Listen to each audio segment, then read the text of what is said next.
Bonjour, cette capsule vidéo présente l'utilisation du SGBD SQLite version 3.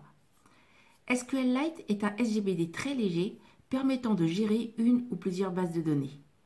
SQLite utilise SQL comme langage de requête. Le stockage peut se faire soit en mémoire vive, c'est-à-dire que les données disparaîtront aussitôt le programme terminé, ou sur le disque dur. Lorsque les données sont stockées sur le disque, même si le programme se termine ou si l'ordinateur est éteint, les données pourront être relues par SQLite ensuite. On parle de stockage permanent.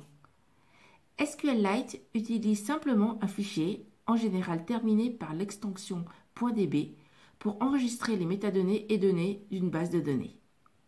Pour lancer SQLite version 3 en ligne de commande, on tape SQLite 3, cela démarre le SGBD SQLite et une base de données en mémoire et permet à l'utilisateur de taper ses commandes via une invite de commande. En utilisant la commande .open, on demande à SQLite d'utiliser le fichier spécifié en argument comme base de données.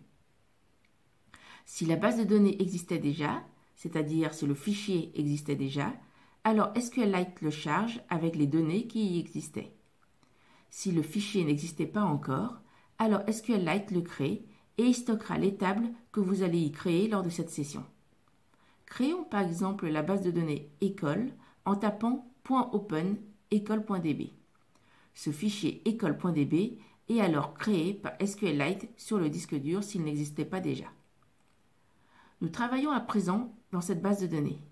Toutes les commandes SQL qui seront tapées utiliseront cette base de données école. Tapons à présent des commandes SQL. Dans l'invite de commande de SQLite, toutes les commandes doivent se terminer par un point-virgule. C'est le point-virgule qui indique à SQLite que vous avez fini d'écrire la commande et que c'est à lui de travailler. Première commande, nous allons créer une table étudiant. Je tape Create Table étudiant. Voyez, je n'ai pas terminé ma commande et que même si je passe à la ligne pour rendre les choses plus lisibles, SQLite comprend que je n'ai pas terminé ma commande, puisque je n'ai pas encore tapé le point-virgule. Et donc, il me propose de continuer à écrire ma commande. Donc, je termine d'écrire ma commande, et c'est au moment que je termine ma commande avec un point-virgule que SQLite exécute la commande que j'ai tapée. Donc, j'ai créé une table étudiant contenant les colonnes ID, prénom, nom, âge et ville, avec leur typage respectif, nombre entier ou chaîne de caractères. J'ai également précisé que la colonne ID devait avoir une valeur unique et que le champ nom devait impérativement être renseigné. Alors, insertion de données, j'insère haricot vert, l'identifiant 1, d'âge 23 ans, habitant Cergy, point virgule. La commande est passée et la table a bien cette nouvelle donnée. J'insère ensuite un nouvel étudiant, l'identifiant 2, puis un autre étudiant d'identifiant également 2. Et là, vous voyez que SQLite repère l'erreur. Je rappelle que l'identifiant, tel qu'on l'a déclaré lors de la création de la table, devait être unique. Et il y a déjà une donnée avec l'identifiant 2. C'est pour ça que SQLite a signalé l'erreur. Je corrige. J'insère l'étudiant avec un identifiant valide, 3 par exemple. Puis j'insère d'autres étudiants pouvant avoir éventuellement des champs nuls.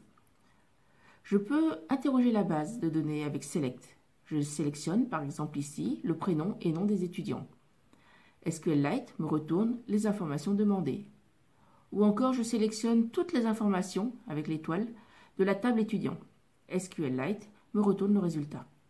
Je peux supprimer des données avec Delete.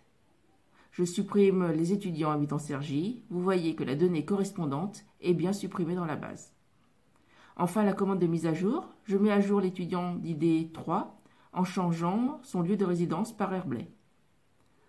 Pour arrêter le SGBD SQLite et sortir du programme, je tape .quit et je reviens à mon environnement normal. À noter que j'ai désormais un fichier école.db et lorsque je voudrais accéder à nouveau à cette base, la prochaine fois que j'utiliserai SQLite 3, il suffira d'utiliser la base de données école.db en tapant .open école.db.